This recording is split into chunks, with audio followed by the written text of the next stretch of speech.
সত্যবাদিতা। চরিত্রের একটা দিক হলো সত্য কথা বলা, সত্যবাদিতা। আমরা এখন ইচ্ছায় অনিচ্ছায় মস্কারি করে ফাজলামি করে মিথ্যা কথা বলি।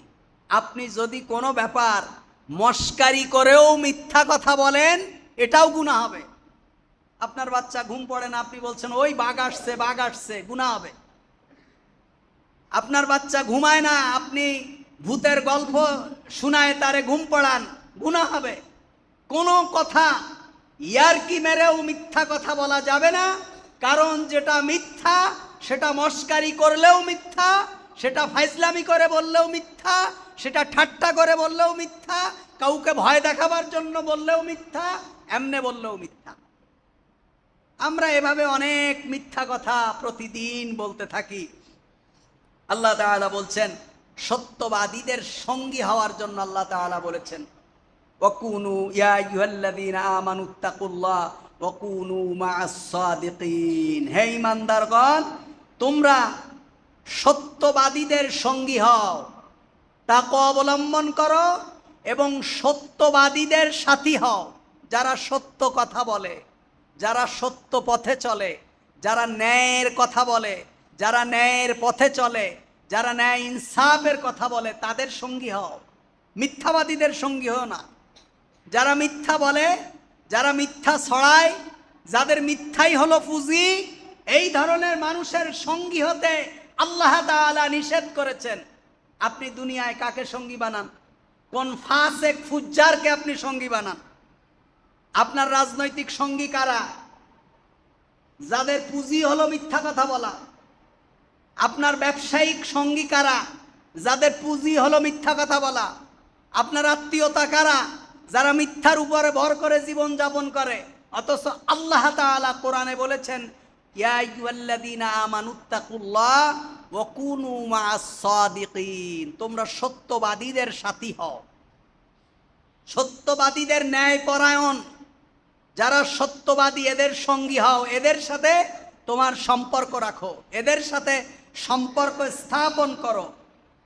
আল্লাহ তাআলা সূরা মায়েদার ভিতরে বলছেন হাযা ইয়াউমু ইয়ানফাউস সাদিকিনা সিদকাহুম।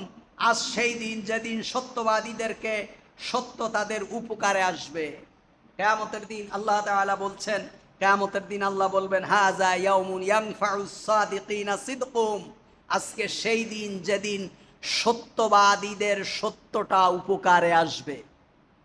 সত্যবাদীদের সাথী হওয়া, কখনো কোনোভাবে কোনো মিথ্যাবাদী ফাসেক এদের সাথে কোনোভাবেই আপনার বন্ধুত্ব হতে পারে না, আপনার সঙ্গ হতে পারে না।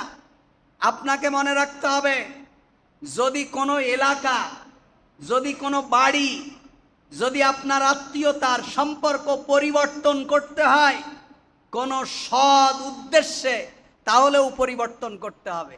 নবী করিম সাল্লাল্লাহু আলাইহি ওয়াসাল্লাম মক্কা থেকে মদিনায় হিজরত করেছেন।